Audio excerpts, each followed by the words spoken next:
All right, guys, thanks for coming. I see lots of new faces, which is good. So if you don't know, I'm Nick. Organize most of these, so you get emails from me, and feel free to ask me any questions. Let me know if anybody wants to present. Not positive what July's meetup is going to be yet, so keep an eye out for that. Just wait for the email on Meetup.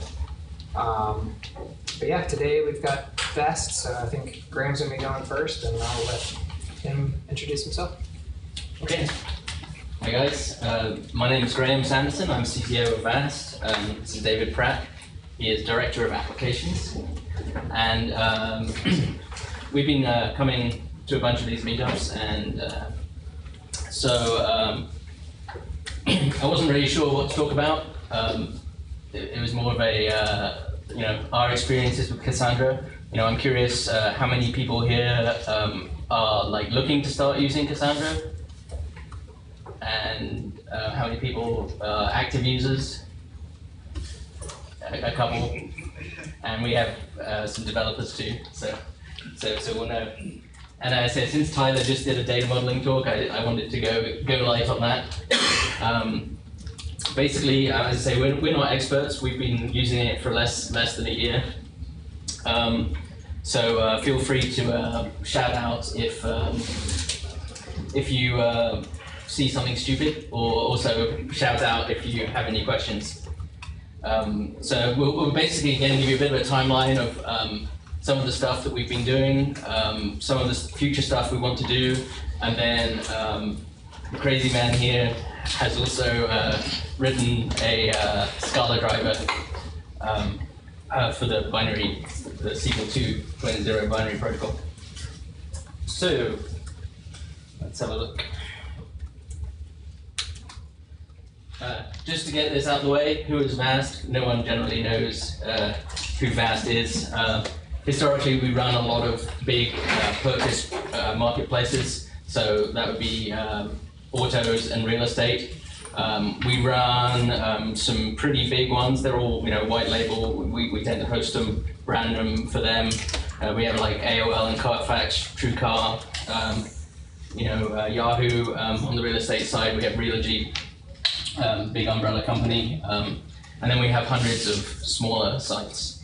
And so that gives us, we probably have like 40 million active car records at any given time, and so that's definitely we call it big data for big purchases, because we not only does all that data flow through our systems and power search sites, we have a pretty crack team of analysts, and they're forever producing trends and analytics that we can use to help, particularly car dealers and real estate agents. Anyway, not too much on that, but lots of data, analytics, autos and real estate, probably the takeaway there.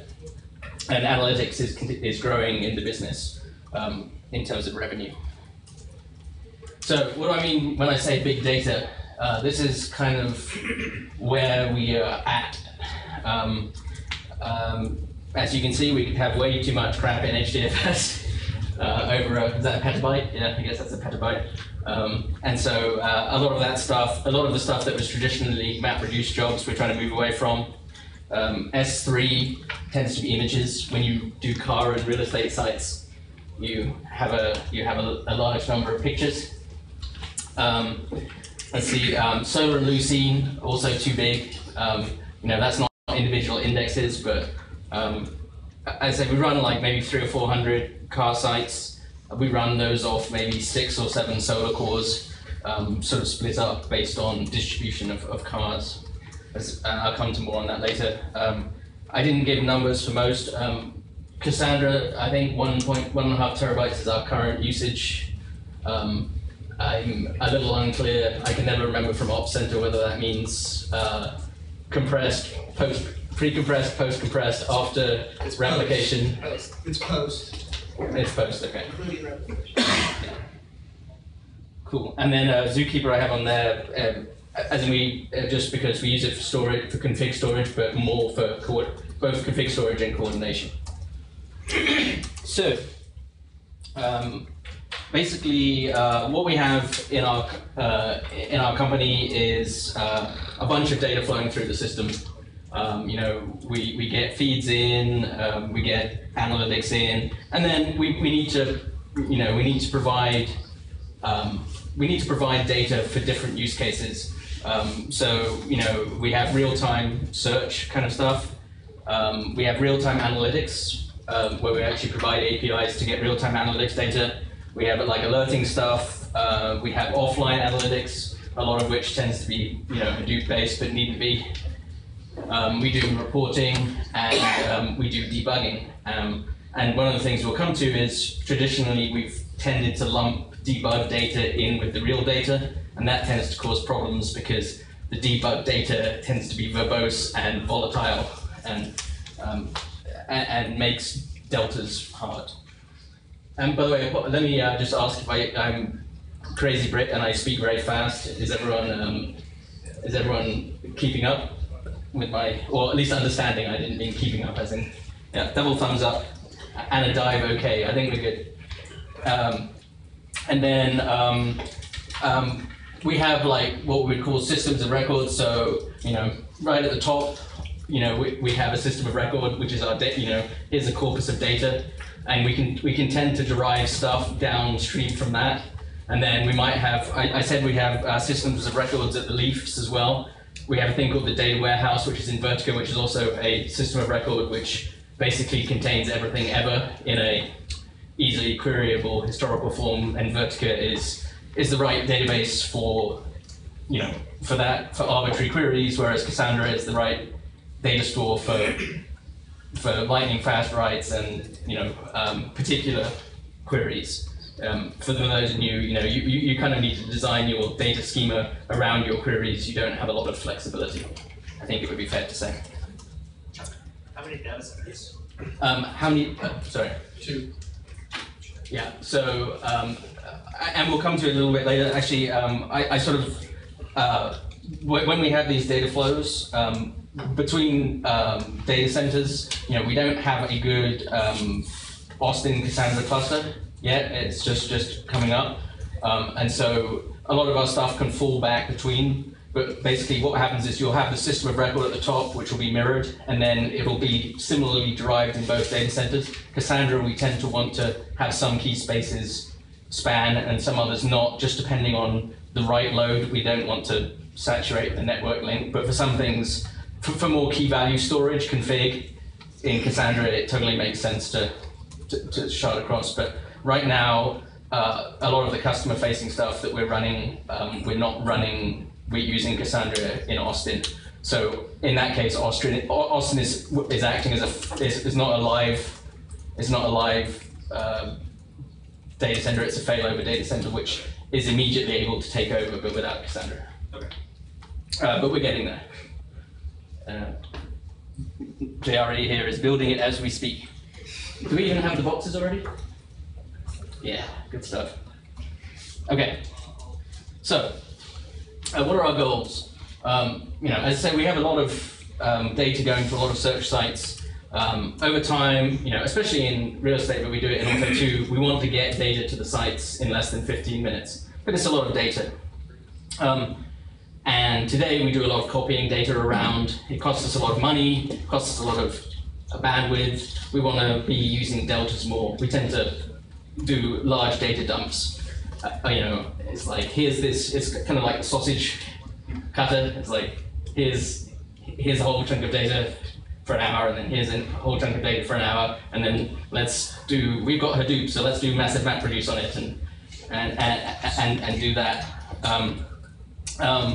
And we end up with lots of different, like, Hadoop sort of sausages, I guess we've decided to call them, that have come out, and they have duplication of data, and they're for different purposes. We wanted more of a centralized data store that we could use for multiple purposes, and you know, particularly we want to change the way we work from we do everything every time to a more constant work versus time, as in, if we do something more quickly, we do less work, you know, to get to a constant work ratio.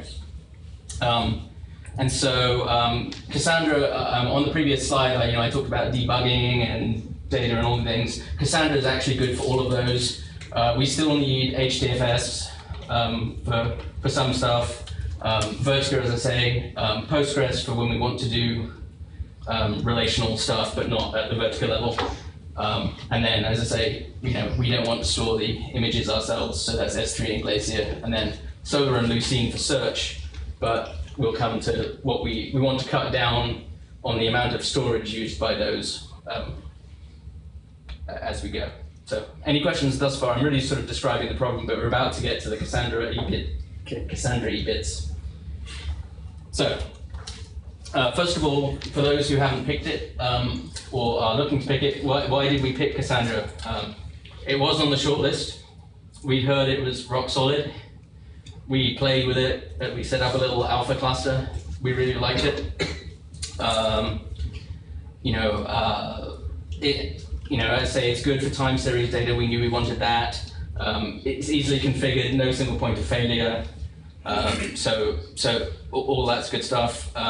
We like the idea of being able to tune consistency level per application, on the key space level.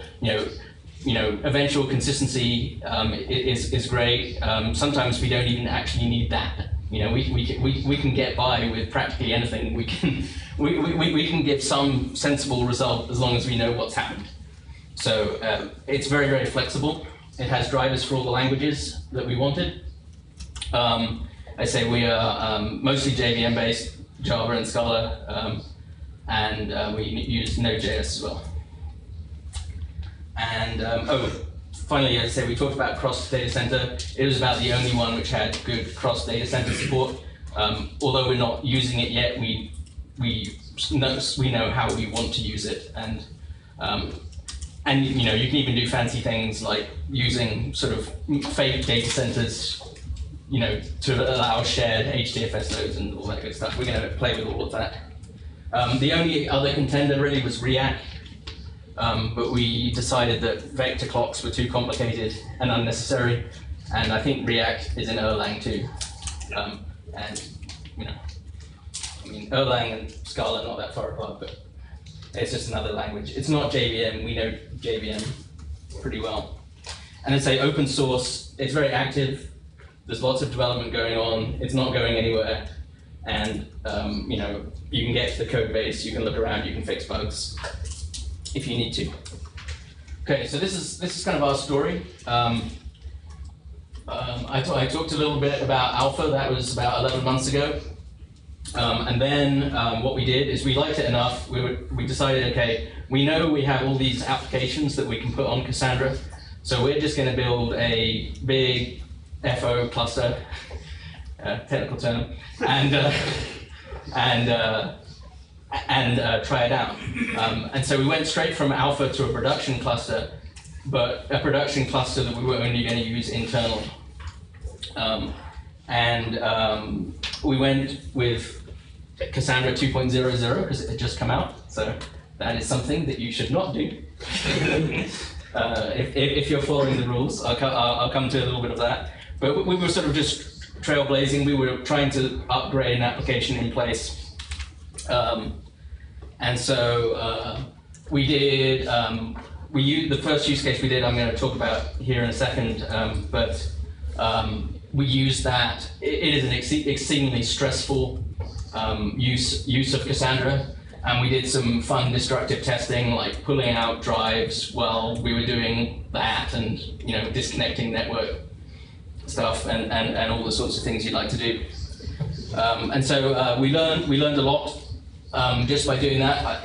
You actually learn a lot about operations by doing that. We managed to not during the destructive testing. At one point, we managed to knock out half of the nodes. We have 6 nodes in our ring. We knocked down 3, and yet our application and Cassandra continued to function. If anyone wants to, that's more of a technical why it managed to function with 3 nodes down, even though even though it shouldn't have, and that's part of our application fallback. But we did that. We found other stuff out, like by corrupting. We managed to corrupt SS tables is the storage on disk of your tables. We corrupted it on one node, and it's just an interesting thing we learned. We learned that Cassandra is very good at noticing and when nodes are slow, but it's not good at noticing that a particular column family is throwing exceptions. It just times out, and so based on that, we reduced our timeouts to like 2 seconds, and then we were able to do that. And then there's rapid read what's it called? Rapid read protection, which I think came in around that same time. That basically means that if a node that you're reading from is taking too long, it tries another node in case that one returns quicker. So we learned a lot. We were cautious. I say we started with internal facing stuff only. We knew we were on a not unsupported but not recommended platform for production. And then we slowly started to move this first application externally, but we had a kill switch to flip back to not Cassandra usage if we needed it. We've never had to use it, I don't think. We're getting braver. We now use Cassandra for the system of record and serving live data for actual stuff, not necessarily core business stuff, but we're getting there. And I say we have been, and as a side effect of us starting on like a early point release, on occasion we've actually built our own custom version of Cassandra to pull in a critical patch. Like if you have 1 million file handles, that was bad. There was a file handle leak early on. I say please do throw out questions. We may not have quite got there to question the point yet. I think when I come to draw pictures later, there may be some questions. So we're sort of going the long way around this, but one of the key features about us building our cluster is that we wanted it to be multi-tenant. We wanted to use a single core cluster for, we'll be cross data center, but we don't want a whole bunch of little Cassandra clusters. We want a Cassandra cluster that can handle lots of different apps with lots of different data access patterns. And so JRE, if you had questions afterwards, can talk some more to the constraints that made him pick the exact hardware, but it's actually a lot of bang for the buck in the way it's built. So we have 6 nodes. They have lots of RAM, and that really helps us with disk cache and also mem-mapped files. It has 16 cores, so it's 32 threads. We have JBoard. So I don't know when that came in Cassandra. I think it was in 2.0 as well. Yeah, 1.2. It was in 1.2. Okay, so that's basically the ability. We have our. It's like, I wouldn't say it's 4 managed RAID. But basically your Cassandra data is split over 7 different disks on each node. So it gives you a little more parallelism because we're actually using spindle disks for our data nodes just because of the amount of data we have. And conversely, we use a SSD for our commit logs because it's lightning fast. And JRE told me something about them being good in some. I forgot. Okay, so and then our link is 4 gigabit Ethernet links, and that's about to go to 10. I think JRE just told me. So that would be nice. So that's the hardware. It's pretty handy. Software running CentOS 6.5. We're still on Cassandra 2.05. It's been stable for us for a while, and we haven't wanted to mess with it, although we'll talk later. We want static columns, so we're going to have to upgrade at some point soon. We're running the latest and greatest JDK, which came out quite recently. I'm not sure how long ago, about a month. There's reasons for that. Probably don't copy our JVM specs. They are unusually large for a Cassandra spec, and a lot of people run Cassandra in in Amazon too, and I don't know if you can get a machine like that. But we have 8 gig of young generation and 16 gig of old generation. We run with the standard parallel new CMS collector, that's standard Cassandra JVM. Even for the people who don't use Cassandra, you're pretty familiar with JVM stuff? Okay. Sorry. Yeah. What is young generation, old generation? So in the generational collectors, which all of the hotspot-based, all of the Sun Oracle-based collectors are, the idea is that most objects are short-lived. And so there's 2 separate spaces. There's a young generation, which is just linearly allocated effectively, very quick bumper pointer. And then they're designed to die off quickly. Those, and they can survive there for a bit. There's things called survivor spaces we won't go into, and then things which are appear to be longer lived eventually get moved to the old generation. So the young gen is for your object churn, basically your general. Ideally, in an ideal world, everything in old gen would be static data that you want for the lifetime of your VM. Everything in young gen or Eden would be stuff that's just related to the handling of concurrent requests. However, in practice, that doesn't. It's very hard to guarantee that unless you have a static load, which of course we don't, because we're saying our applications can do whatever the hell they like. And I say it sounds like overkill. It's kind of to that point. 8 gig, 24 gig with Cassandra is quite a lot. And based on our load, sometimes the young generation may not collect for over an hour. Sometimes it will collect multiple times in a second. It depends what we're doing. And so. What happens when it does? I heard that sometimes these systems just stop. There are stop. We'll talk about that a little bit later, and remind me if I don't. And especially afterwards, I can give, if people are interested, a little bit more on the stop the world pauses in concurrent collectors in CMS. And there is a G1 collector, which is apparently not advised still. If you want to pay for it, there's the Zing JVM, which doesn't have pauses. But as we'll get to, our pauses are very reasonable now.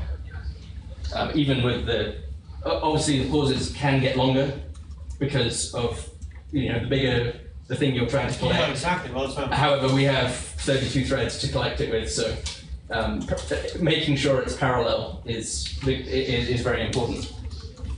Okay, now down to the actual Cassandra bits. A few general points. We generally use local quorum for reads and writes. So it actually gives us full consistency, really. I think that's fair to say. We use LZ-Ball compression. Haven't tried it with or without. Not sure. Not that we're particularly sure on this space, but it doesn't. I don't think it causes us any. We're not having any I/O issues. And I checked when we were having some garbage problems. It doesn't allocate a lot of memory. It reuses buffers.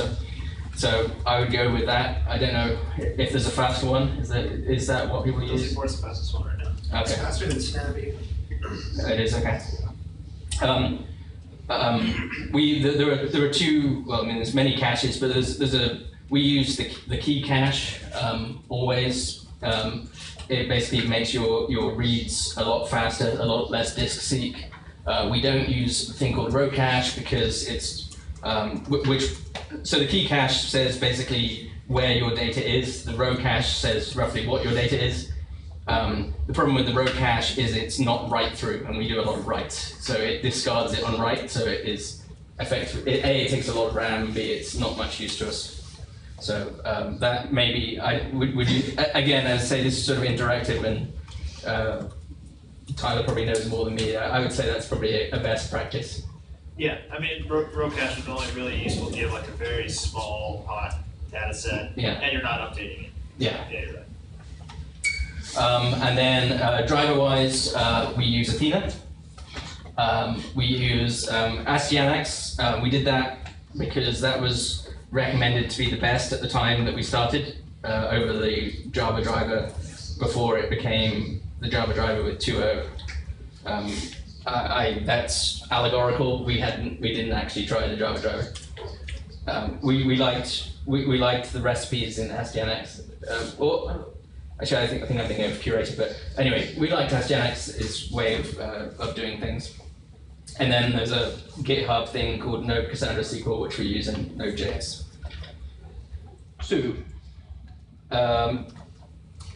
So at this point, I'm going to talk about. I said we're going to talk about like 2.5 problems, and I'm going to try and do it quickly, so I leave time for the Java driver, so Scala driver. I might need a picture for this. It probably would help if I did draw a quick picture. So the case here is indexing, and so what we used to have is let's pretend this is Hadoop. Everyone know what Hadoop is? So Hadoop is a map reduce framework, so it's very good at taking large amounts of data, doing operations, correlating it, and spitting out, computed results over the entire data set.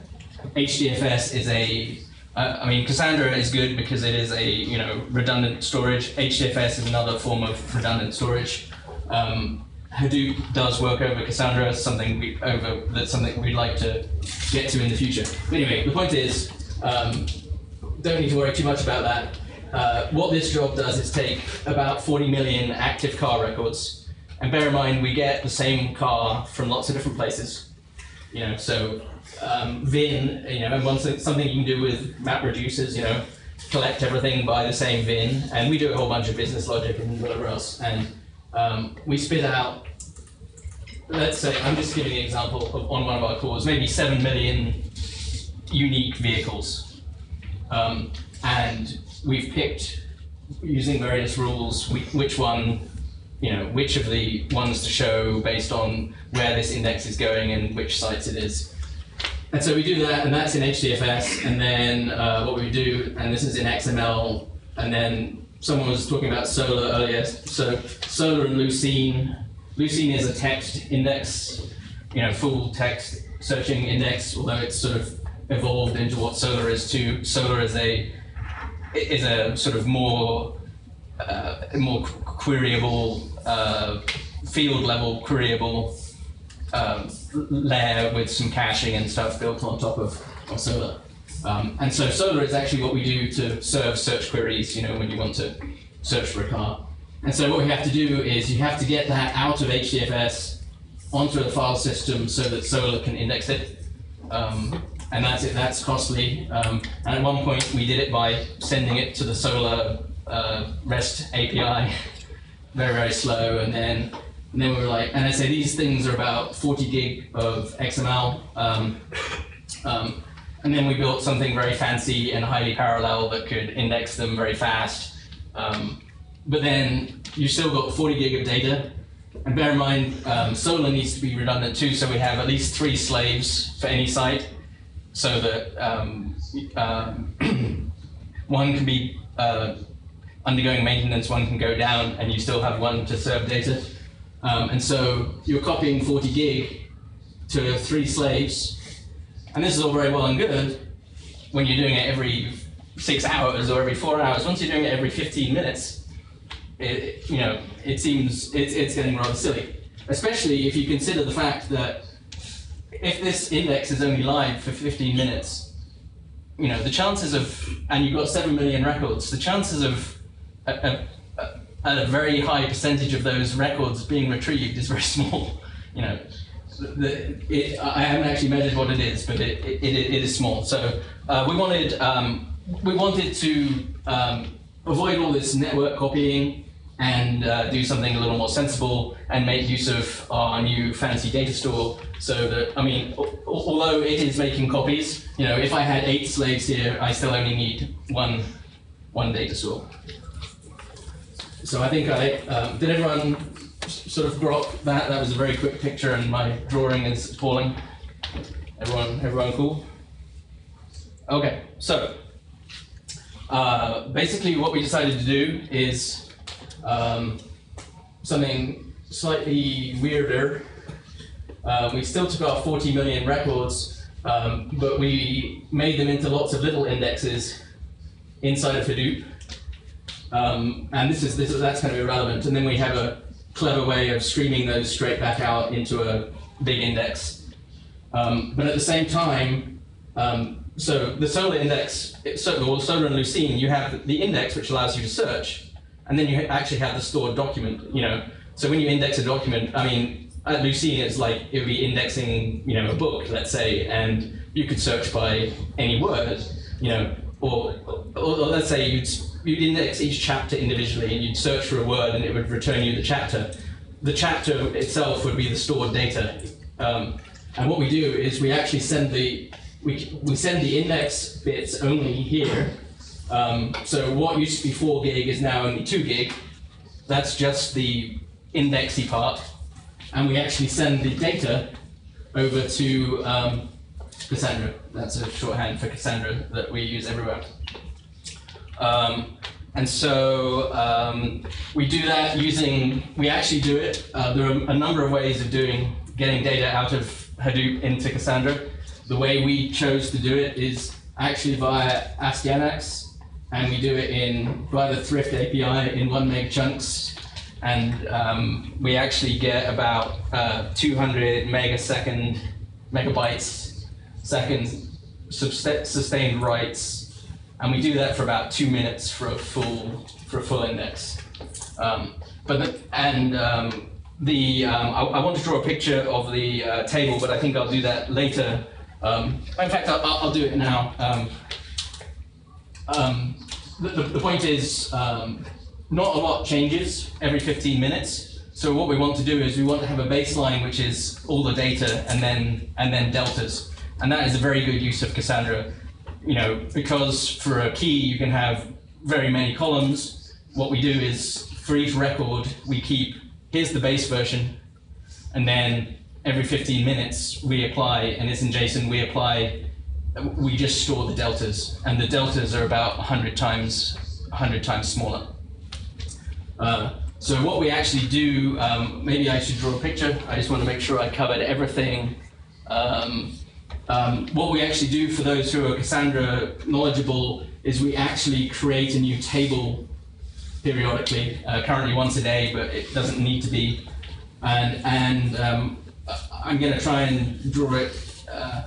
Does anyone have a preference? I'm going to draw it like the Thrift way around. It gets very confusing which way around you're going to draw something, but basically for every ID, so this is record ID 1, and then this is record ID 2, and this is a table. So we create a column which is like, time 1, and this is like the full data for record 1 and the full data for record 2. And then at some point later at time 2, we put a delta record for that one, and maybe a delta record for this one. This one didn't have any changes. And so we do that throughout the day. And so if you looked at this in a SQL way, these would actually be rows. It's confusing, I'm sorry. There's a very good link which I should have attached to the slides, which explains how to think between the two. And so the reason we create a table every day or periodically is occasionally we get bad data making it into the system. We want to be able to flip back. We want to be able to flip back in time very easily. Also, if we have an error indexing, we can start over again. I think we got that. So as I said, so this first one is about 25 gig, and then these next columns are like 50 meg or so of data, and so these huge bursts happen once a day, and we could actually make them less, but that's how we do that. So how many days of data do you keep per? And that comes down to what is a system of record and what isn't. We keep about 10 of these, so 10 days at the moment. But we may cut that down.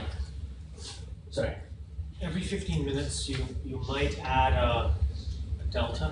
Yeah. Yeah. So because think of it as a sparse array. You know? Yeah. I got that. But what I'm wondering is, why not just maybe this is a good Cassandra question, but why not just update the original and just have why do you need deltas throughout the day? Do you care about that? In some cases, well, we actually it's a sort of Cassandra question. Things are easier in the eventual consistency world if you have immutable data. I would say this is that's a bit hand wavy and fuzzy. But there is actually a good reason which I'm coming to at some point. Okay. So I will skip. But it is basically this. So here we are. We're indexing, and I think I should have mentioned MVCC earlier. Is everyone familiar with what MVCC is? Basically, the idea is that you have multiple versions of things, and in a traditional database with MVCC like Postgres, you see a consistent view of the world as it was when you started doing something, even if things have happened futuristically. So bear in mind that while we're doing this indexing and writing these deltas, we have searches coming in which are reading these rows. And so actually what we'll do, and this is effectively a clustering key as in SQL CQL parlance. And so basically what we do is we'll actually do a range scan, partition range scan, such that we don't see, as in deltas maybe have been inserted for stuff that we haven't indexed yet. That isn't, as in the solar index corresponding to that version of the data may not have been made yet. So we purposefully limit how new of data you can read. Yeah, so we avoid reading from the future, is the sort of bizarre science fiction way of saying it. I'll come to another use case in the future again, where we do use that. But it's pretty easy for us. When we read, we just take them and munge them, and it's pretty quick.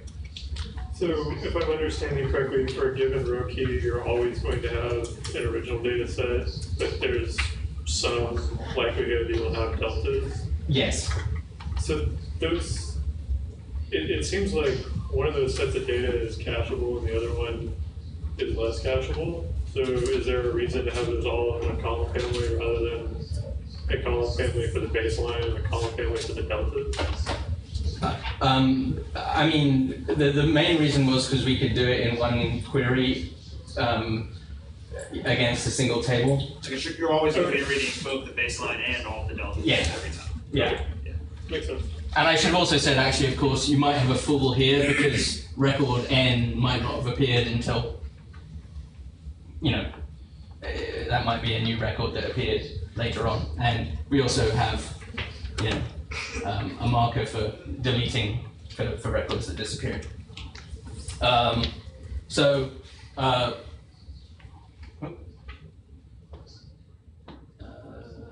I need to skip a slide. This is actually the schema, and this is what's going to make SQL 3 people cry, because it is a because it was ASCII-Anax, it is actually a can you see it at the bottom? It is actually a it's very bare bones. If you look, we don't even bother to put any metadata on it. It's thrift style thing, so it's with compact storage. But this actually does map to what I drew.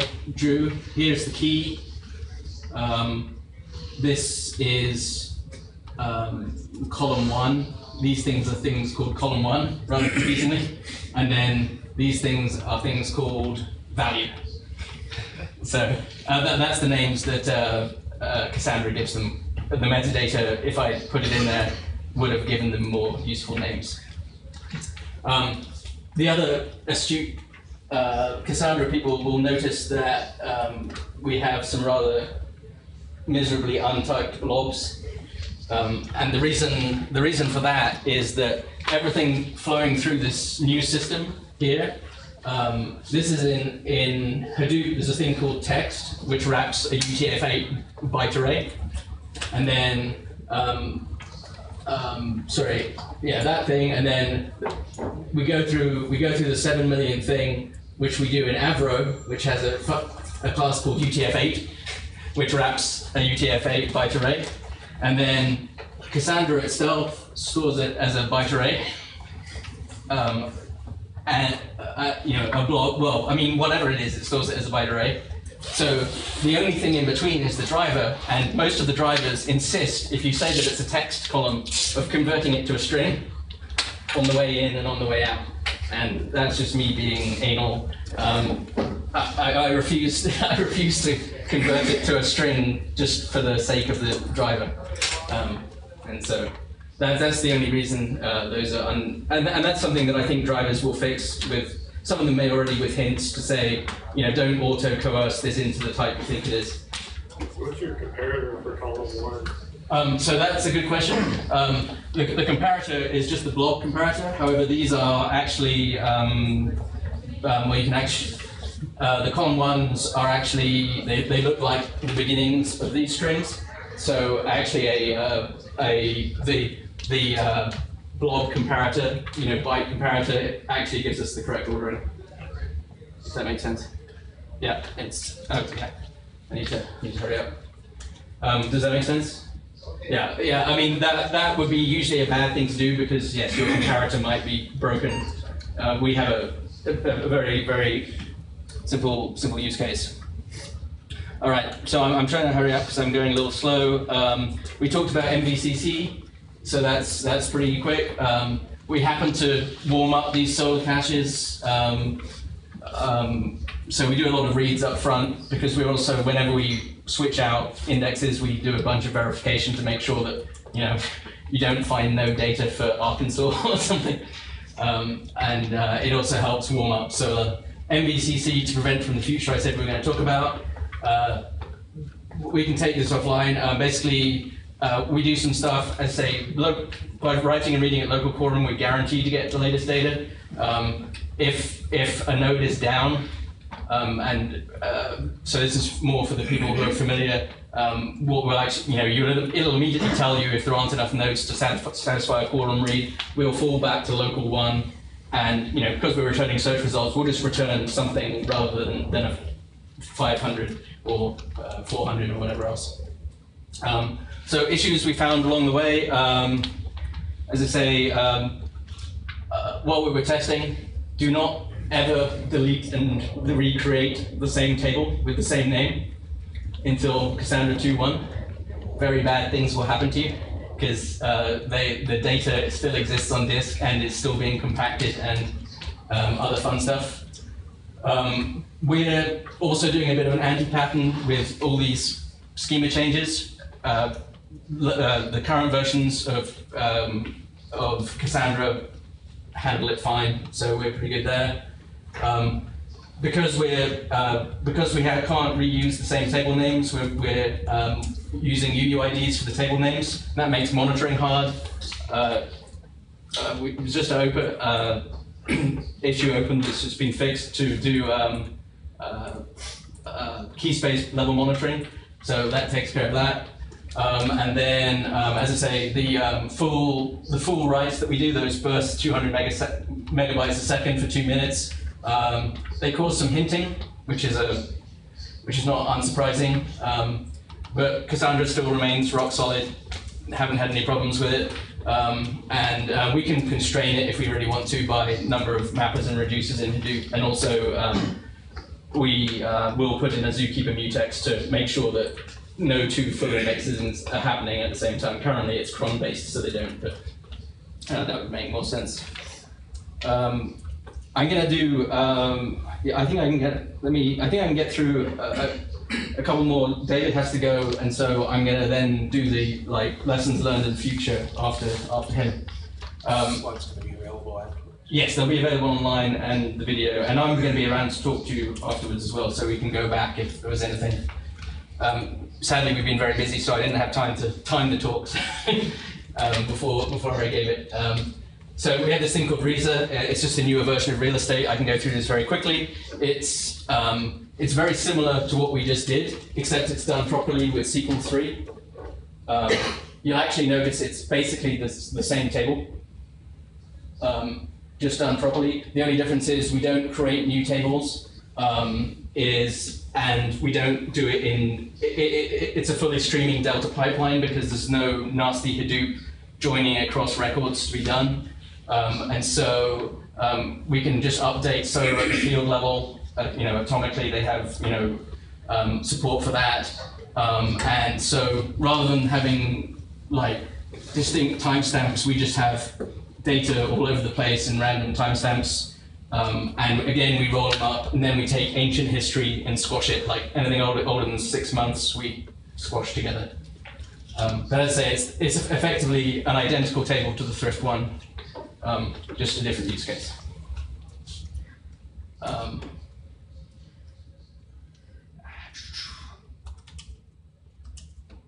Let's see if I can get through this one, this one quickly. There aren't that many more slides, so I'm just.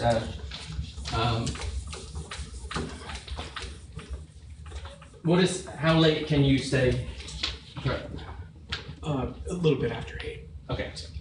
Okay, I'll get through this as quickly as possible. So this is another problem that we're trying to fix, and we're in the middle of fixing actually. And again, it's a big historical problem where you've got all these feeds coming in, thousands of them, and they come in at different frequencies. Let's say it's for cars, and some of them are full, some of them are delta.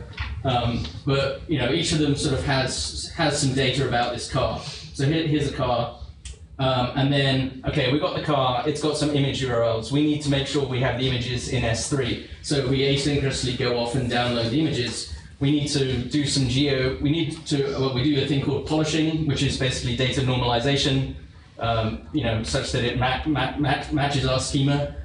We do some geocoding stuff, to figure out, zips and neighborhoods and all of that good stuff. So basically what you have is, for the same car, you have like all these 4 bits of information which are being updated asynchronously. And what happens today is there ends up being about 300 million of these individual bits of data, and they're just dumped into HDFS, and then they're crunched into that 40 million thing I talked about earlier. They're just squished together every time. So it's a huge amount of redundant work. So I'm going to go very fast, so we're sort of skipping over some of the detail in the slides. But it was basically a case of we've got Hadoop. It's got lots of capacity. This was before my time, but let's just use it to squash these things together. So what we actually do, and I can sort of draw a picture, is another good use case for Cassandra is, if you think of a partitioning key and multiple columns, you can aggregate data, independent bits of data, for the same logical item very easily.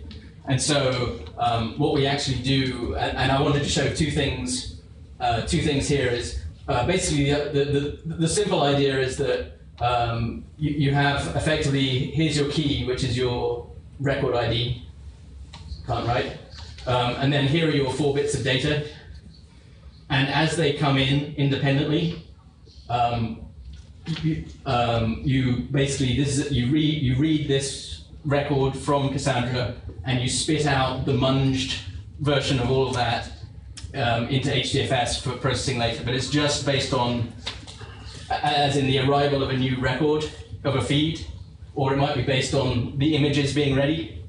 But it's to what I was talking about earlier. It's proportional to the rate of data that's come in since you last ran it. Does that make sense as kind of what we're trying to do? No. It's not completely clear how this is different from what you were doing before. Or what you just talked about. This isn't timeline data. This is like, as I say, this is image info, and this is geocoding information, and this is polished stuff, and they're all coming asynchronously, and we want to gather them together for the same item. The Cassandra interestingly bit potentially, what we actually do is we have two use cases, as I say. So we have random access writes, where we just want to write to a single record, and we have cases where we want to read out the entire feed. And so if you can imagine here, we have basically a compound primary key, which is a feed name and a shard, which is based on the record ID. So if we want to look up for a particular record ID for a feed, this shard is based on a good hash with a known based on the size of the feed. Basically, I'm sort of being a bit vague. It allows you to spread the data. We'll get a good number of, we get a sensible number of different partitioning keys, but a relatively small number. And the benefit of that is that we spread our data around the ring, but also we can do a query for all of the data by reading very few rows. So go back and read that later if I didn't make that very clear. And as I say, the choice of n is by feed. We know roughly how big they are. We don't want to have arbitrarily big rows. So that probably made sense to some people. I apologize that I'm kind of rushing because I have slightly too much content. But we're almost done. Monitoring. This might be useful to you. We use Ops Center. We also have, Cassandra uses Log4j. We use syslog aggregated by Graylog. We have email alerts based on that. Fortunately, at one point I stopped listening on those email alerts, but they're back down to a level where I can listen on error once again without spamming my inbox. Repair used to be a bit noisy. Ops tends to use Nagios, Zabbix. We use Graphite. Cassandra comes with, fairly recently, the ability to plug in, it already has JMX metrics, if you're familiar with JMX, which is what Ops Center uses, but it also exposes, they're basically tied to internal metrics which you can expose via Graphite, and it uses the CodaHail library, and you can or for Graphite, and you can expose it via a few other things, tab files, Ganglia, I think, a few other things. We actually have a pretty cool Maven mojo, which we use to auto-gen graphs for projects. And so we also have collectl running to collect, which sends operating system and hardware level stats to Graphite. We get JVM metrics from CodaHail, Cassandra metrics from CodaHail, and a picture is worth 1,000 words. I actually just wanted to show you a picture. This is the generated. I don't know if I can get to that screen, but where it is. Here we go. So, this is some of the generated metrics. If you'll notice, one of these is not like the other one. We're seeing some skewed stuff across our 6 nodes, and we only just set this up, and I can look at individual nodes and different time periods, and then I have all the machine stats at the bottom. There's JVM stats, machine stats, I/O and stuff. So that's pretty cool. But what I actually think it is, if I can get back to my, find out where my. What I realized it actually is, I think, is our Hadoop indexing. Because we have like 200 nodes all sending data, they're probably all picking the same coordinator node first. And so, but just looking at the picture helped with that, so that's good. GC logs, very useful. Visual VM, I don't know if you've used it with the other Java projects, is very useful. If you want to skip in before the general lessons learned, this would be the time. Yeah, why don't I hop in? Okay. Sorry, here, it's his wife's birthday. Yeah, I've only got a couple of minutes, and it would be a very bad idea for me to be late. So my name is David Pratt. I'm Director of Application Step at VAST, which in practice means I'm kind of responsible for an aspect of what you consider client-side research and development. Tend to do more experimental stuff, work on new products and new projects. By and large, actually coming from the opposite direction that Graham comes from. He concentrates on sort of keeping the lights on and building the back-end infrastructure. I tend to concentrate on building tablet and mobile apps, but also kind of push down into our stack of data. I tend to build reusable stuff for us. I, for the past few years, have been writing quite a bit of Scala code. A little bit of history on me, been a Java developer for a very long time.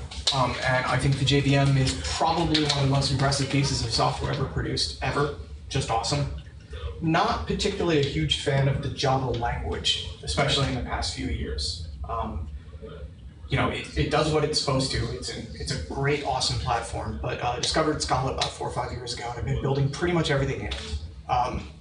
And about 6, actually more like 8, 9 months ago, we were starting a new project. And one of the things that we were going to be doing was accessing Cassandra quite a bit.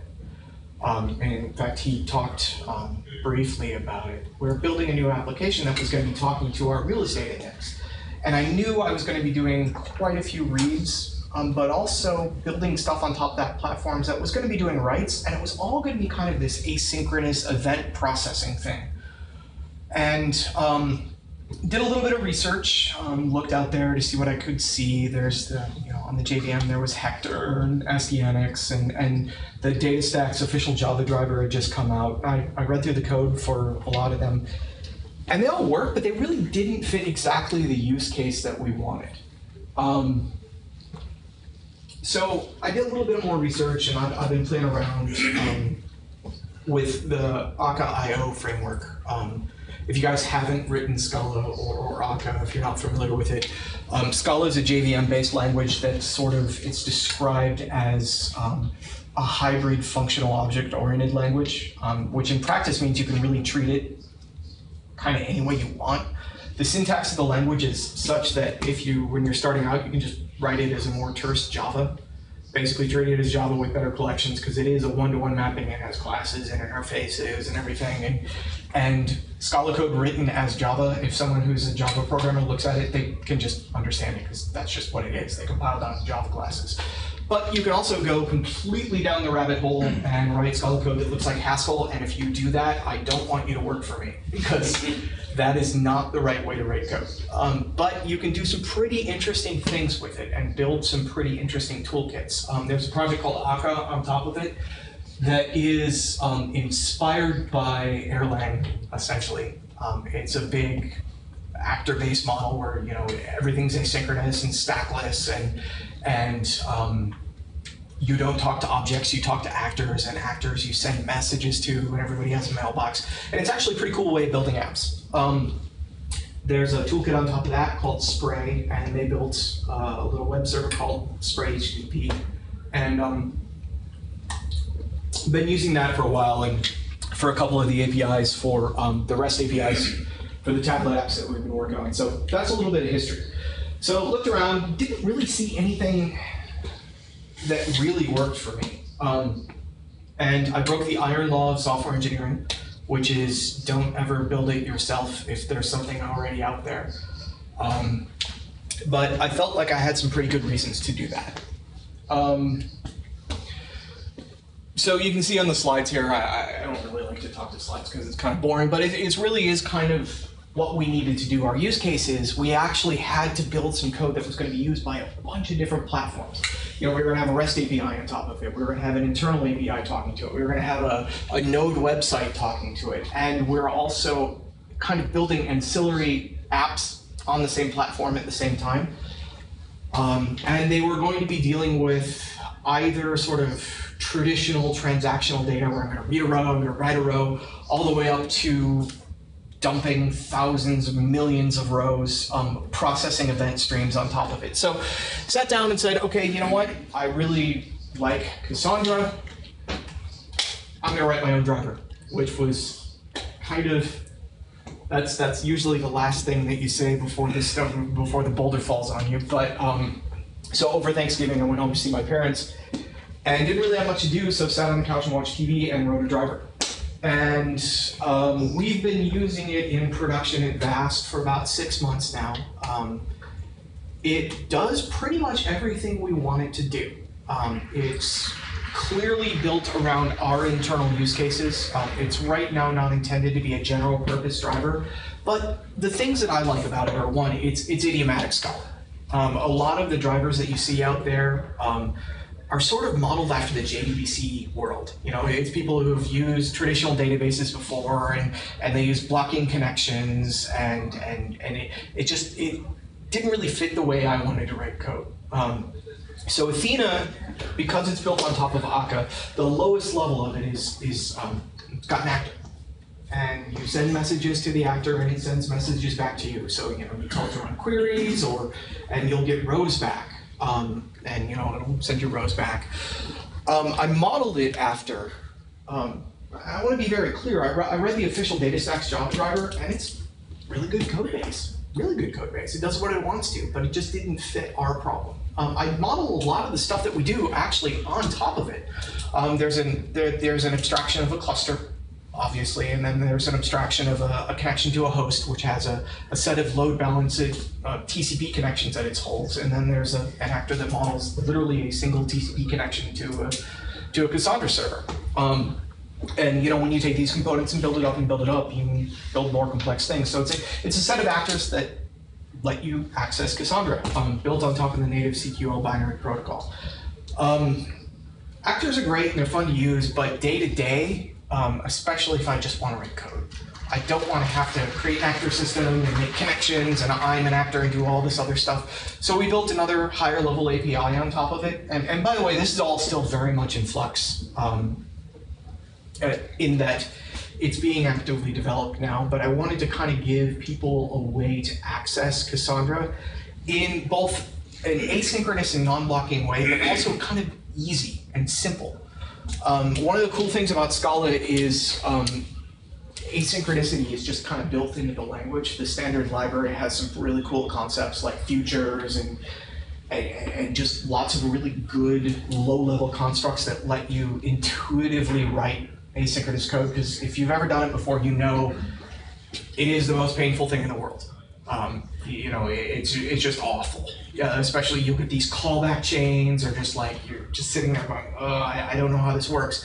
Well, the nice thing about all of this is it's entirely, you remove a lot of problems from the equation when you treat all of your data as immutable. There's no mutability anywhere. And when you build up simpler constructs on top of a fundamentally asynchronous thing. So the higher level API is essentially a stream API. You give it a query and you get an asynchronous non-blocking stream of rows back. And you attach a handler to that stream to do whatever you want to do with it. So that handler can aggregate rows, that handler can stream the rows all the way back up to the client. We've actually built some pretty cool stuff that one of our requests, you send a request to the server, and it goes down and runs a query, and as the results get streamed in, the bytes from the server come up, they go straight up the pipe with no intermediate, you know, they're in place transformed and streamed right straight back to the client. So there's not the, okay, I'm gonna load a blob, I'm gonna convert it to a string, I'm gonna convert it to another thing and do all of this handling of rows. It's literally just, you know, these handlers sit there and watch the stream of data and then send it back on up to the client. Which is pretty cool, especially when you're streaming lots of data. But I wanted something to support that. So what are the next steps on this thing? Let me go to the next slide here. I don't know why it's not working. I apparently don't know how to use a computer. Can you show me how to go to the next slide? The arrow keys are not working. Yeah, how about that? Thank you, Graham. Haha. Okay, so what are the next steps? So right now I'm actually not in love with a high-level client API. If you've ever used it, there's a pretty awesome web framework out there called Play Framework for the JVM. Pretty cool way of building apps. They ship a library that's not really heavily used internally, but the Play Iteratees library. And an iteratee is sort of orthogonal to an iterator. An iterator is something that you ask, you tell it, hey, give me the next thing, give me the next thing, give me the next thing. An iteratee is a thing that data gets pushed into you rather than you pulling it. Really cool model, but bluntly, nothing against those guys. I'm not a huge fan of their actual implementation of it. We found some interesting side effects of using it, especially when you have lots of data flowing through it. And to be fair, I don't think they ever really intended the API to be used in the manner that we're using it in. So in the next steps, I'm going to ditch that, and we're going to move on to the new Akka Reactive Streams, which is an implementation. I don't know if you guys follow this, but there's a Reactive Streams API for the JVM, and you can actually plug in kind of your own implementations. There's a Java one and there's an Akka one. And the thing that I really like about it is that it's a super simple API without a lot of overhead. I want to keep the API for this thing simple, and that's the other problem with iteratees. It's really this crazy functional programming, twist your brain into knots to figure out how it works. And he's used it, and he'll be the first person to tell you that it's just, there's a steep learning curve, and I don't like it. I want to get rid of it. Doesn't do token-based routing. That's the only thing it doesn't do right now. I've just been putting it off because we don't really have a huge need for it. I'd like to get around to it, but I have a day job too.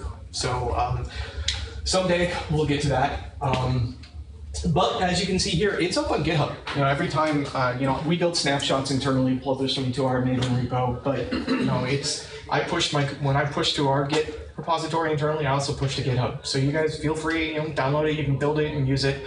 I'm probably going to be pushing in the next week or so a snapshot beta version of it to the Sonatype Central Maven repo, just to kind of see if people want to use it. And then when probably in a month or two, when things solidify, I'll put out I'll stamp a pre-release version so people can start to use it. My goal is, I really do want people to use this because frankly, I want feedback. I'm not an expert in Cassandra. I read the docs, I read the drivers. Graham knows more about the back end of the database. I've been dealing with kind of as I said before, the top end of well, here's what the protocol works and looks like, and here's how I consume it rather than producing it. So I want feedback. There's probably stuff I'm doing in there that's stupid. So if you're interested, go over to GitHub, take a look at it. Shoot me an email, tell me I'm done. Can I shoot you an email? No, you may not. So cool. That's any questions? All right. Well, that was easy. Okay. Thanks, guys. So we're running long. So let me be very quick. I didn't have very more slides. Is it okay to run a little more? If anyone, I gotta run. I'm sorry. We'll save time for questions. Yeah, we only had 3 slides to go, so that's good. So I just wanted, for people who hadn't been using Cassandra, some lessons learned. This back, by the way. Oh yeah. Thanks, guys. We've had some GC issues, garbage collection. That's largely entirely our fault because sane people don't necessarily insert data that fast into their Cassandra cluster. I'll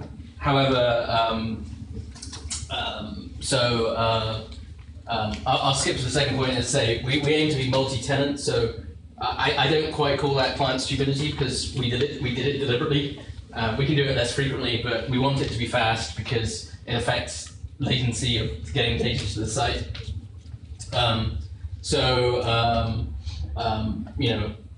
We try and work around it. Our GC is well tuned. For those of you who are seeing GC issues with rapid allocation, it's probably these things called mem table slabs, causing the old gen gets fragmented, and you run out. If you're allocating these really fast, there aren't the Swiss cheese holes aren't big enough for the for the slabs, and so that causes a full compacting GC, and then there's room. The fact that we're using ASTMX in the Thrift API probably isn't helping because when we send a 1 meg chunk, it allocates a 1 meg chunk rather than streaming the data like Athena would or any of the other drivers. we were noticing some slow initial mark and remark. And I say, if anyone wants to have a quick chat afterwards about CMS, as I say, I've learned more about it last week than I knew for a while. But there's some new JVM options which actually really help with those, which came out in the latest release. And so as of now, with all the load in our apps, we are actually getting about 1 full GC a day, which generally happens during one of our full indexing runs, not necessarily because it's the cause, but it's the victim, because the heap the old gen is already fragmented. We get about 1 or 2 1-second pauses a day. I mean, other than the full GC, the longest pauses we get, maybe a 1-second pause and a handful of pauses over half a second. And we figure like 1-second pauses are all right because our shortest timeouts are 2 seconds. So and so those are pretty good given the sizes of our heap. Some of the things we've done, Cassandra does eat its own dog food, which is usually a good thing. By which I mean a lot of Cassandra state is stored inside of Cassandra.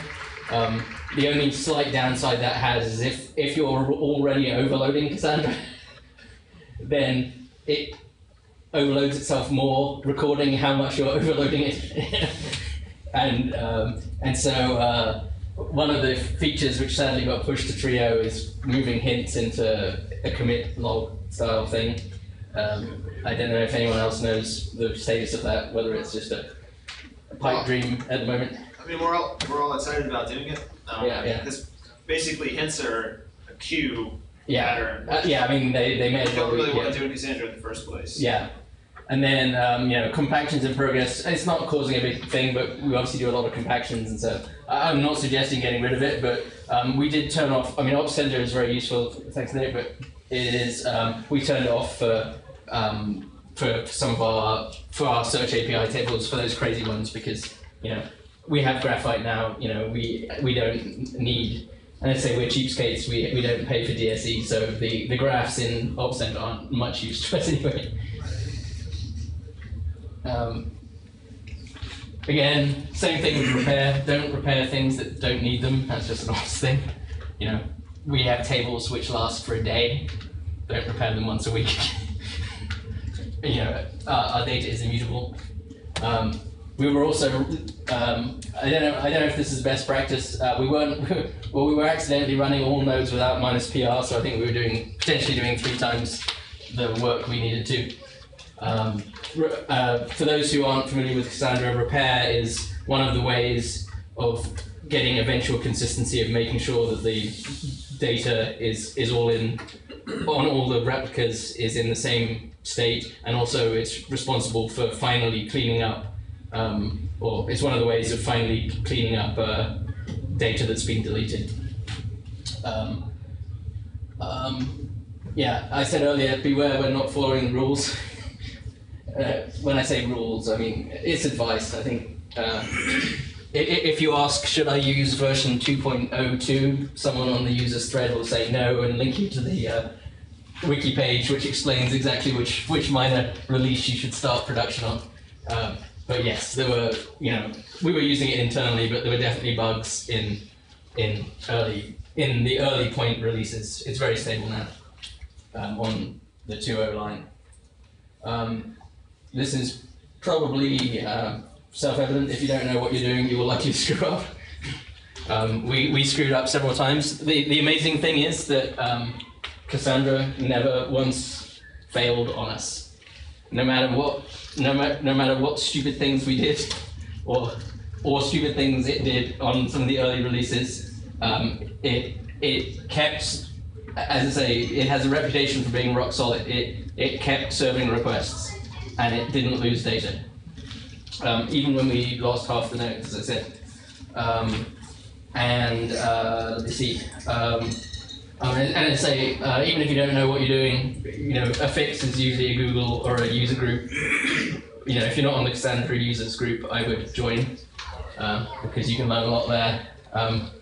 And I say, my little rule of thumb is that deleting data is counterintuitively often a good fix. Because it's actually very good at repairing itself. As in, if you have corrupt data, delete it rather than trying to repair.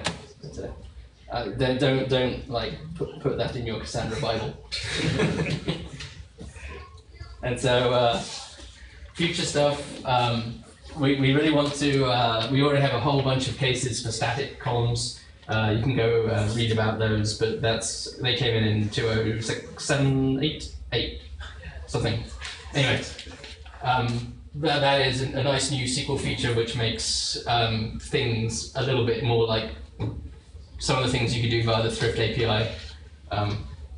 It basically, I'm trying to think of a good use case. Data common to a lot of rows with the same key. Maybe your address is the same, or the address for everyone in a particular club is the home field where they play is the same for everybody. In a club, you might want to do something like that. User-defined types is coming in 2.1, I believe. We definitely want some of that. We're going to keep deduplicating data into Cassandra, because we still have too much data that gets copied around and duplicated. Something I haven't really talked about, but we really want to start playing with running. We do most of our analytics in Hadoop. We want to start, and Hadoop is good because it gives you, your code runs next to the data it needs. We believe, and maybe anyone can correct me, that I think all of Hadoop, Pig, Spark, Scalding, and R can be run against Cassandra. Yeah, we're working a lot on Spark integration, so I expect that to be really nice in the near future. Pig already works. It's basically just on top of MapReduce. Hive is the same, or sorry, R is the same way. I think it goes through Hive. Yeah, there's a JDBC one, which it sounds horrible, but I think there's a native one too. But yeah. Anyway, I hadn't really looked, but these are tools that our data analysts use, and right now they have a separate copy of the data for analysis. Because we tend to use Cassandra a lot for serving, real-time requests. And as I say, we want to start using the same shared data to do analytics as well, offline and online. As I say, we already talked about that, more cross-data center stuff, more tuning. As I say, we're not experts. As we keep adding stuff,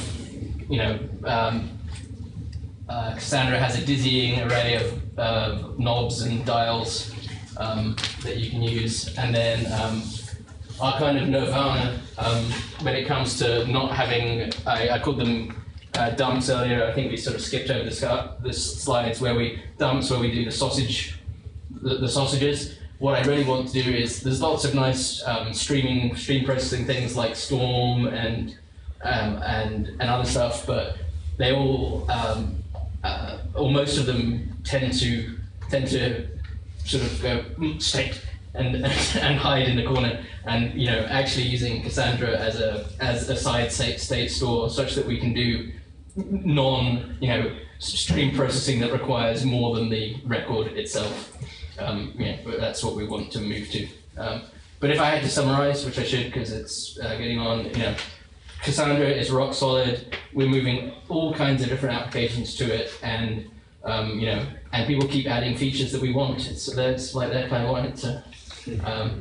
And I apologize for running long and for skipping rather quickly through some slides earlier, but open it up to questions, or if you want to just come talk to me afterwards, I'm happy to stick around.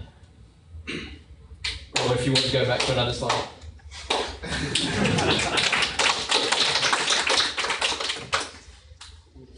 Also, grab some t-shirts and swag and stuff back here. We did have a question. Could you talk real quick about losing half the cluster? Can you say any more details about that? It sounds like a funny story. I wish I could remember how we lost half the cluster. Funnier. It was related to a bug in Cassandra that was like, do not delete and recreate the same table name. Oh yeah. So that bug corrupted the SS tables? Or it essentially made it encounter an assertion inside of Cassandra that would prevent the node from starting. Yeah, it brought down one node, and then that brought down another node, and then we screwed up fixing it and brought down another node. And fortunately, and I'm not sure the V nodes, I get a bit fuzzy how V nodes plays in here, but fortunately they weren't 3 consecutive nodes in the ring. So I forget with V nodes whether that actually saves you for, I mean we couldn't do local quorum anyway, but we were using the code which would fall back to local 1. So I think with because they weren't 3 consecutive ones, at least 1 copy of the data probably existed. However, our fallback, I mean we fall back beyond local 1 in this particular case, which is just, if we don't have the data, we just remove it from the search results. So, so in general, yes, losing half your cluster, not ideal. And you know, since we've been actually running production, you know, the only time we've seen nodes down is when we're recycling them. So, but yeah, that was a mixture of bug and our ineptitude at fixing the bug. I guess I assume you don't do backup since the data tends to be short-lived. We don't back those things up. We do. I mean, we also have the standard delete, you know, hard link stuff. For things which are systems of record, we should be backing them up, but we don't really have many of those. Are we backing any of those up yet? I don't know what we have that's even a system of record. We don't have anything in production, but yeah, we should add. I'm gonna say we're backing nothing up. Yeah, but basically anything that is a system of record, obviously should be backed up, even though you know it's replicated. When I said we had Cassandra as system of record in production, they're actually pilot programs. So and again, you know, so there are things we could lose the data and be okay with, but yes. But for things like Search API, yeah, we can lose, and even for the Razor stuff, we can just repush all that data from another system of record upstream. That Razor database isn't actually currently the system of record. Yeah, we can actually just flip a bit and not use Cassandra at all for the Search APIs. Yeah, we can always fall back to our old method. But as I say, you know, we try and make things quick enough. You know, and as I say, we have previous versions of the table, so we can go back. Yeah, we're still building out some of the redundancy and backup features that we should have. And as I say, that's kind of it's kind of a. I wouldn't necessarily recommend the way we went about it. It's just that we didn't have enough clusters to really test, you know, and so we, you know, went the internal route and. You know, just being cautious about what we put in at what time when we have what infrastructure in place. These clusters that you're talking about, are they centrally located in one location, or are they spread out? So right now we have a cluster in Oakland. And we have, you know, that we only actually have one production cluster, and as I say, so we fall back without Cassandra in Austin. We're about to have our Austin cluster, and we have an alpha cluster, but the intention is obviously to have what we'll actually, once we have both up and running, you know, I talked about systems of record and then going, what we actually, today we have, you know, active in Oakland, fail over to Austin as a backup. What we'll actually do is split load and have one be the, and do effectively do the same thing, but crisscrossed. So, you know, certain things will be. Oakland is California. Yeah. So the question I was going to ask is if you had anything like that spread across the country, that what was the speed as far as passing data back and forth? So that's one of the things we, I sort of alluded to it earlier. I mean, we need to test. That's why some of the stuff we like to, you know, start from our seed data, if you will, and derive in each cluster. You know, the 200 megasecond stuff we don't want to be pushing across data center link. Whereas, you know, some of the other stuff we will and that's the beautiful thing about Cassandra. You know, on a per key space level, you can decide whether you want it to be per key space. Whether you want that data to be, whether you want the cluster to include multiple data centers or not. Yeah, that's what I'm looking at. Is so basically, your one cluster is going to be the entire data set, the data set. For some things we do that, and in other cases, and cluster is an odd word, I guess, because we have a set. We currently have one cluster, which is a set of nodes. We will actually have a bigger cluster, which is a set of nodes in multiple places, and then we'll call that a cluster. But some applications will only use data in one data center, and some applications will spread the data, smear the data across multiple data centers. That's what's interesting is when you have that kind of a setup where the data is smeared across multiple clusters like that, you know, how fast will it go? Specifically, if they're thousands of miles apart. I mean, yeah, well, I don't know about how fast the links are, but Cassandra is pretty clever about, it uses, it knows about network latency, it knows about the data centers. You can ask, so you will generally try and read from your local data center anyway if you pick the right policy. Although if for some reason the remote one is quicker, it will actually do reads there when you're doing. But what it will do is when your client talks to your local cluster, it talks to one node which talks to other nodes, and then when that data center talks to another data center, it does the same thing. You'll write to one node which might write to a few nodes, and you'll send which will send a message to a node in the other data center to write. So it minimizes the traffic and the number of connections. I mean, the company I work for, the two data centers we have, one's in Jersey, one's in Utah, so we're here. Yeah.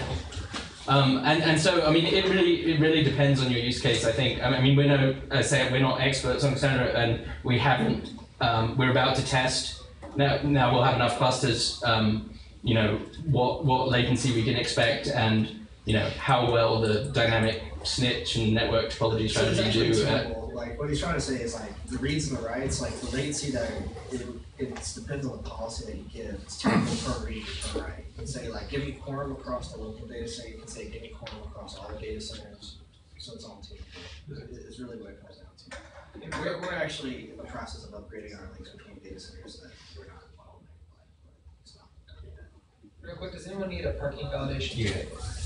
One. Are you gonna go get them or? Yeah, I'm gonna go get them. I'll come back.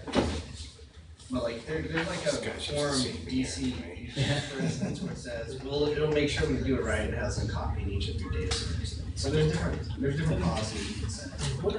Right now we're still in the investigative stage because we've got a couple of other applications we think we can use it for.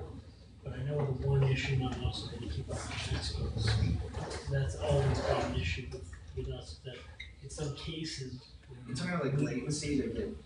How long it takes to get data to come back or to write, because in some cases, when we get a request, we have to go out, get the data, come back, send it back to whoever's asked us for it within 2 seconds. Yeah, so one of the really nice things about the way that Cassandra does multi-data centers is you can pick whether you want to wait for a response from the remote data center or not. So it's very easy to, so say you're doing a write. You can choose to wait for responses from all the replicas in the local data center, but none of the replicas in the remote data center. Or if you really want to make sure it made it to the other data center, you can wait for that as well. But you have the choice per operation. Now, and what about disaster recovery backups? Automatic, like does it do automatic? Yeah, so the way that a lot of people do disaster recovery with multiple data centers in Cassandra is they'll do an active-active. Okay. So they'll do reads and writes on both data centers, and if one data center goes down, just switch DL. Yeah, exactly. Yeah, exactly. Okay. So, and once we get to full delta, we'll go active as well. It just a volume of data thing. The same similar reasons to why we don't run stuff in in Amazon. We just have so much damn data to push around.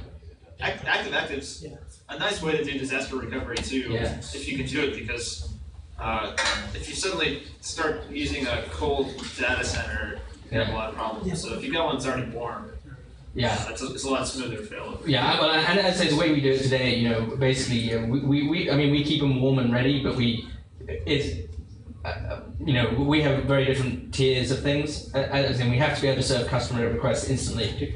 We don't, you know, in a failover, in a disaster recovery situation, we don't care so much about the latency of the data. Right. So what we're actually doing on the failover version is we're periodic, much less often, doing a lot less work, you know, just to have something there in case it goes wrong, and then when we switch over, we'd ramp it up to full volume. So I think that was everything, and the slides, which probably make no sense, will be available online. But thank you for coming and listening. As it says.